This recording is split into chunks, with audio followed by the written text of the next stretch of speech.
यह कहानी है एक ऐसे जंगल की जहां मौत के साए हर वक्त मंडराते रहते थे। बहुत साल पहले भीमनगर के पास एक घना और डरावना जंगल था। उस जंगल का शासक एक खूंखार बेरहम शेर था जिसे सब वनराज कहते थे। उसकी लाल आंखों की चमक और दहाड़ की गूंज से पूरा जंगल कांप उठता। बेगुनाह जानवरों के लिए उसकी मौजूदगी मौत से कम न थी। मगर एक दिन जंगल की खामोश फिजा टूट गई। वनराज ने एक हिरण को दबोच लिया। हिरण की जान बस निकली ही चाहती थी, लेकिन पेड़ों के झुरमुट के पीछे से एक और शेर सामने आया। उसकी दहाड़ ऐसी थी कि पूरा जंगल दहल गया।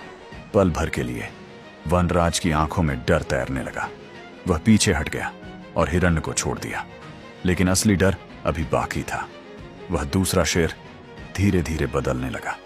उसका शरीर मढ़राने लगा, पंजे गायब हुए और कुछ ही पलों में वह एक जहरीला नाग बन गया।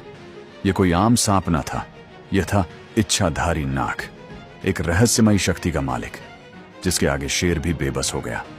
खबर फैलते ही पूरे जंगल में हलचल मच गई। जानवरों को एहसास हुआ उनके बीच एक ऐसा रक्षक है जो जिस रूप में चाहे आ सकता है। जंगल में एक नया सहारा, एक नई उम्मीद जाग उठी। मगर किस्मत को कुछ और मंजूर था। एक दिन एक खूनी शिकारी आया। वह कहता था, जानवरों को बेचकर मैं अमीर बनूंगा। उसने कई मासूम जानवर कैद कर लिए। खौफ की लहर जंगल में दौड़ गई, लेकिन नाग फिर एक नए रूप में आया। इस बार वह खुद शिकारी बन गया और सब जानवरों को आजाद करा दिया। यह सब देखकर वनराज का घमंड टूटने लगा। अब जानवर शेर को नहीं, नाग को अपना उद्धारक मानने लगे। शेर का घमंड जलन में बदल गया और फिर एक खूनी साजिश रची गई। वनराज ने नेवले को साथ मिलाया और नाग के कत्ल का प्लान बनाया। एक दिन जब नाग अपने बिल से निकला, नेवले ने उस पर हमला कर दिया। एक डरावनी जंग छिड़ गई। जमीन कांपने लगी, झाड़ियां हिलने लगीं, लेकिन आखिरकार वह उद्धारक नाग जो दूसरों के लिए अपनी जान पर खेल जाता था, चुप हो गया।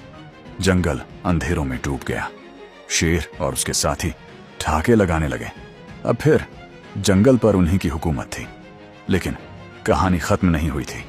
किस्मत ने एक नया खेल खेला। वही शिकारी फिर से आया।